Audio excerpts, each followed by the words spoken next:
El 1 de abril comenzaron las llamadas protestas de la oposición. Una investigación del MINSI estableció que desde agosto de este año han fallecido 167 personas víctimas de la violencia política. 111 de estas víctimas fatales no estaban participando en ninguna manifestación. De ellas, solo 109 aparecen registradas en la página web del Ministerio Público y en 17 de estos casos nada más se han generado imputaciones privativas de libertad, órdenes de aprehensión y solicitudes de juicio contra 54 funcionarios de orden público y 36 civiles. La oposición entonces, según lo que indican estas cifras, tomó decisiones políticas. Esas decisiones políticas nos conducían como país a una atmósfera de guerra y a confesión de parte de los dirigentes a la agudización de una crisis política de ingobernabilidad con la intención de derrocar al gobierno nacional.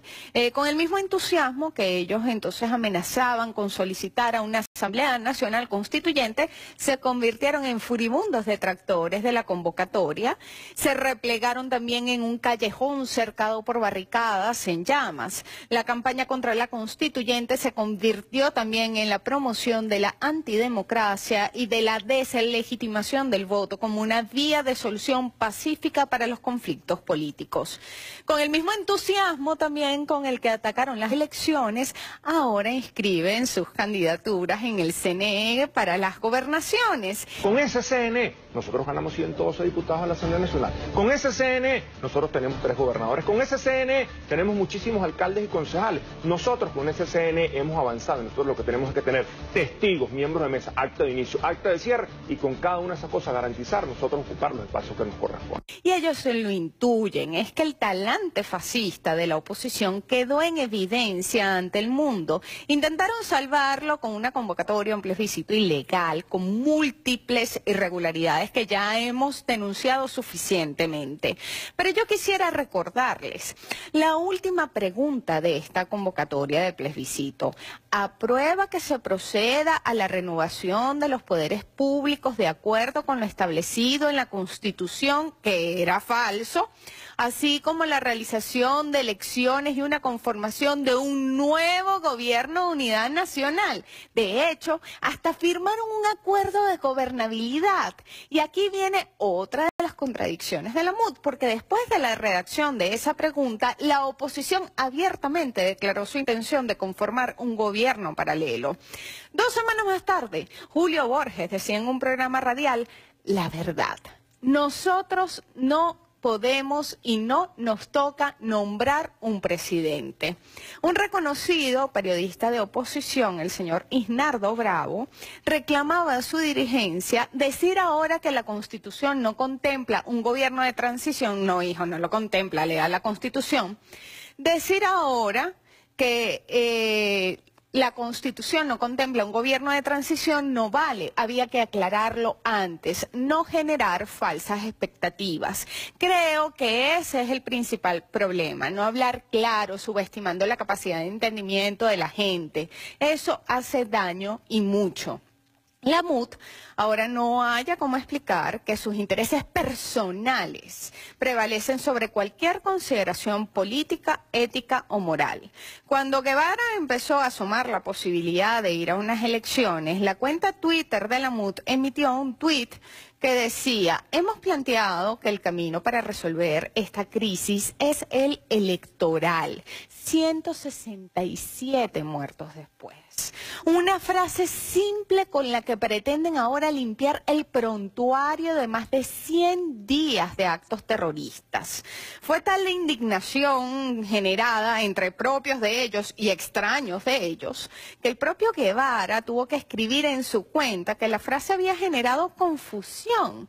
Pero inmediatamente después su partido comenzó a inscribir candidaturas para las regionales. A partir de allí, un derroche de expresiones mal fabricadas intentan justificar que lo táctico es ir a unas elecciones o tal vez no en una fiesta electoral impulsada por una dictadura, siendo esta la circunstancia o no, lo mejor que pueden hacer tal vez es inscribir a varios candidatos a la vez en el mismo estado, además para dividir al chavismo y no a la MUD.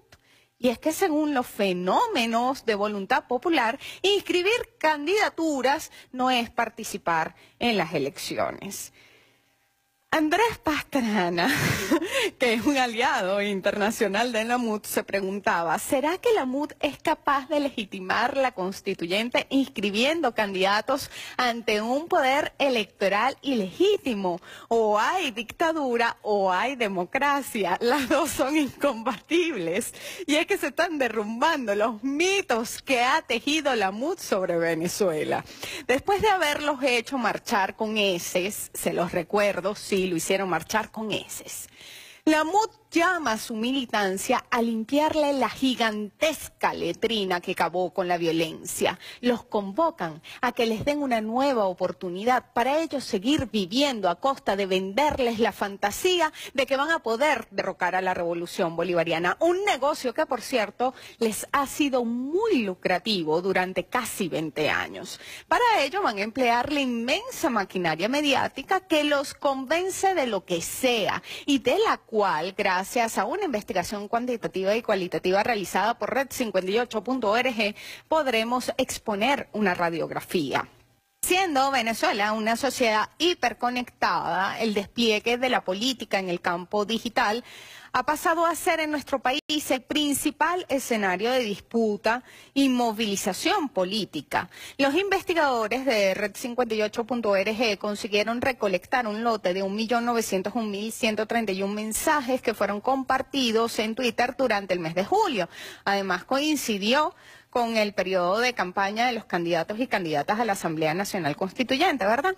Para este estudio ellos filtraron la data de los mensajes emitidos o replicados por usuarios que utilizaron etiquetas relacionadas con campañas de la oposición diseñadas para ser distribuidas en las principales o las más populares redes sociales en Venezuela, que son Facebook, Twitter, Instagram y YouTube.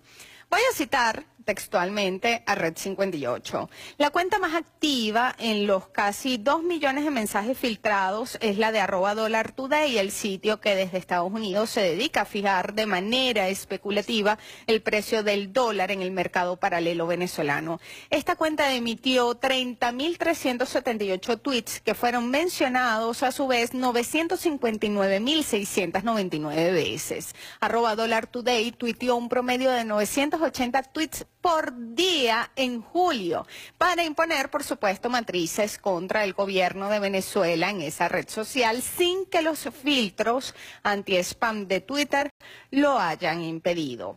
Los troles más activos que participan de esta campaña junto a @DollarToday son Anonymous VN10, Cibernet Venezuela, @Yo Soy Justin, y asimismo detectaron una serie de cuentas influencer que parecen tener incidencia en la opinión de varios grupos de opositores. Entre ellos se encuentra gente muy imparcial, como Marcel Granier, Oscar García Mendoza, Ricardo Hausmann, Esteban Gervasi, Julio Coco, Pedro Mario Borelli, Thor Halvorsen Mendoza, Nituper Osuna y Héctor Antolines. La mayoría de estas cuentas se amparan en una ley de la Internet, que es la ley del tuit incorrecto. Esta es una teoría que fue elaborada por Craig Silverman, y ella parte del punto que una información inexacta, errónea o sencillamente falsa va a recibir más retweets